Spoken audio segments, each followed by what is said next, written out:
पिछले एक महीने में 10% से ज़्यादा का रिटर्न। क्या टाटा मोटर के स्टॉक में अभी भी पैसा बन सकता है?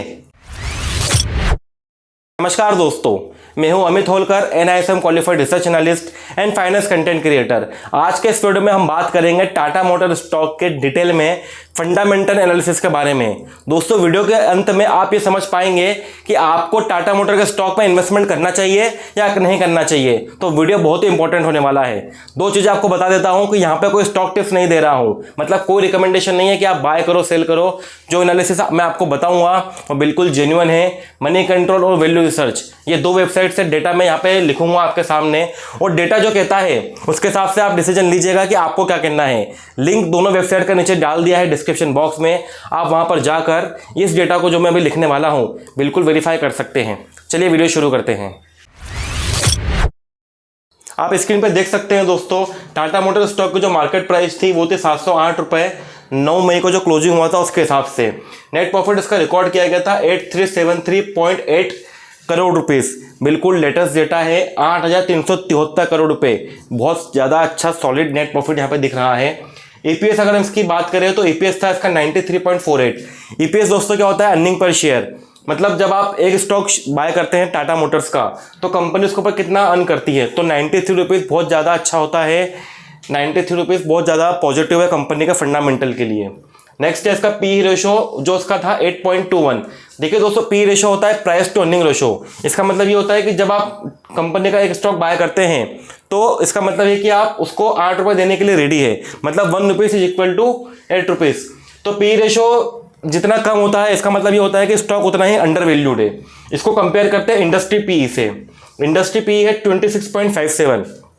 आप देखेंगे इन दोनों के अंदर जो गैप है वो 8 और ये 26 है, मतलब आप देखेंगे तो ऑलमोस्ट इंडस्ट्री पी 3 गुना है पी रेशो से कंपेरिजन में। इसका मतलब क्या कहता है कि देखिए इंडस्ट्री पी मतलब क्या होता है, जो टाटा मोटर्स के जो कंपटीटर्स है, मतलब जो सिमिलर कंपनी है जो टाटा मोटर्स जैसा काम करती है, उनका जो 26 का पी रेशो आ रहा है और टाटा मोटर्स का है 8। इसका मतलब क्या है कि टाटा मोटर का जो स्टॉक है अंडर वैल्यूड है। ये जो प्राइस यहाँ पे दिखा रहा है 708 रुपीज़, ये प्राइस बहुत कम है। ये प्राइस और यहाँ से ऊपर जा सकती है। इसका मतलब ये है दिखा रहा है यहाँ पे, क्योंकि फंडामेंटल आप देखेंगे बिल्कुल सारे हमको पॉजिटिव यहाँ पे दिख रहे हैं। कोई भी नेगेटिव फंडामेंटल अभी तक हमको दिखा नहीं है। नेक्स्ट है इसका ROE, रिटर्न ऑन इक्विटी 48.9%। देखिए ROE एनीथिंग मोर देन 10% जो ROE होती है उसको बहुत अच्छा माना जाता है फाइनेंस रेशो में, और ये तो 48% है, मतलब बिल्कुल 4-5 गुना है। तो बहुत ज़्यादा अच्छा यहाँ पे ROE है। नेक्स्ट है डेप्ट ऑफ इक्विटी 1.16। देखिए डेप्ट ऑफ इक्विटी का मतलब ये होता है कि हम कितना पैसा लोन कर्ज ले रहे हैं अपने बिजनेस को चलाने के लिए।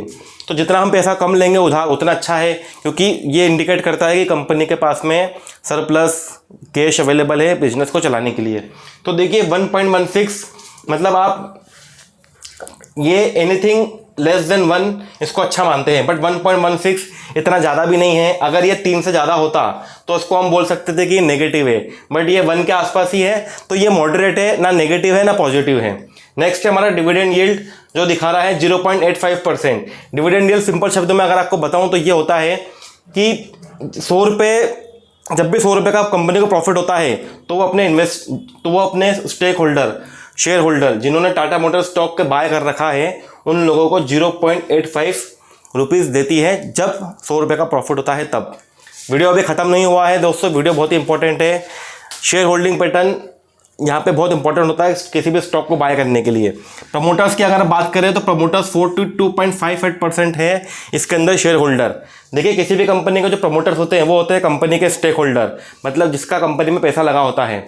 अब कंपनी के जो प्रमोटर्स हैं उनको 42% उनकी हिस्सेदारी। इसका मतलब क्या है कि उन लोगों को भरोसा है कि ये स्टॉक ऊपर जा सकता है, तभी उन्होंने 42% अपना पैसा इसके अंदर लगा रखा है, राइट।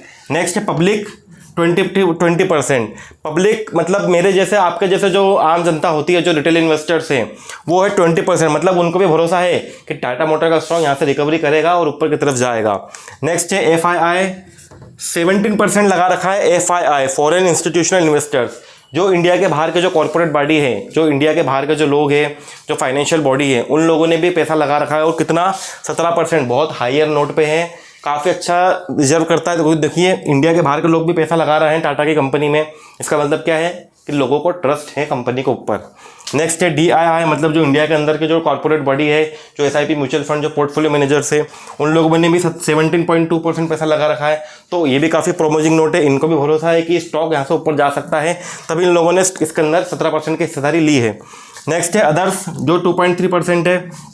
अदर्स में हम काउंट कर सकते हैं गवर्नमेंट को, सरकार को, जिसकी भी इसके अंदर हिस्सेदारी है। तो ओवरऑल अगर देखा जाए दोस्तों, तो जितने भी हमने यहाँ पे पैरामीटर्स यूज किए हैं, सभी के सभी टाटा मोटर्स कंपनी के फंडामेंटल के फेवर में हैं। कोई भी चीज़ यहाँ पे नेगेटिव नोट नहीं की गई है। प्रमोटर्स भी देखिए काफ़ी 20-17 मतलब everything is connecting towards the company stock fundamental. तो यहाँ पर आप समझदार हैं, अब आपको क्या करना है, राइट। मैं आपको अभी भी बोल रहा हूँ कि मेरा कोई रिकमेंडेशन नहीं है, क्लियरली डिस्क्लेमर दे रहा हूँ, नो रिकमेंडेशन। बाय करना है, सेल करना है, आपके सामने यहाँ पे मैंने डेटा बता दिया है। दोनों वेबसाइट का लिंक डिस्क्रिप्शन बॉक्स में डाल दिया है, आप वहाँ पर जाकर बिल्कुल वेरीफाई कीजिए कि ये जो मैंने आपको बताया है ये सही है या नहीं है, राइट। तो दोस्तों ये था टाटा मोटर्स स्टॉक के बारे में डिटेल में फंडामेंटल एनालिसिस। अगर आपके मन में कोई क्वेश्चन है तो बिल्कुल कमेंट में पूछिएगा, मैं कोशिश करूंगा आपके क्वेश्चन का आंसर दे सकूं। अगेन क्लियरली आपको डिस्क्लेमर दे रहा हूं कि कोई भी रिकमेंडेशन नहीं है स्टॉक को बाय करने का, ये सिर्फ स्टॉक का एनालिसिस था। मैंने आपको एनालिसिस बताया है, दोनों इसका लिंक डिस्क्रिप्शन बॉक्स में डाल दिया है। ये जो डेटा मैंने आपको लिखा है आप चेक कर लीजिए जाकर कि ये सही है या नहीं है, राइट। अभी भी डिसीजन आपका है, आपको बाय करना है या नहीं करना है, मेरा कोई यहाँ पर डिसीजन नहीं है, राइट। क्लियरली बोल रहा हूँ आपको कि स्टॉक कभी अभी आप बाय करेंगे फाइनेंशियल मार्केट में तो देखिए रिस्क रहता है, यहाँ पे आपको लॉस भी हो सकता है। अगर आप हमारे चैनल पर नए हैं, ये वीडियो पहली बार देख रहे हैं, तो रिक्वेस्ट करता हूँ कि आप चैनल को सब्सक्राइब जरूर कीजिएगा, क्योंकि मैं फाइनेंस के बारे में ऐसे ही वीडियो बनाते रहता हूँ। मिलता हूँ अगली वीडियो में नई इन्फॉर्मेशन के साथ में। खुश रहें और समझदारी से निवेश करें। जय हिंद।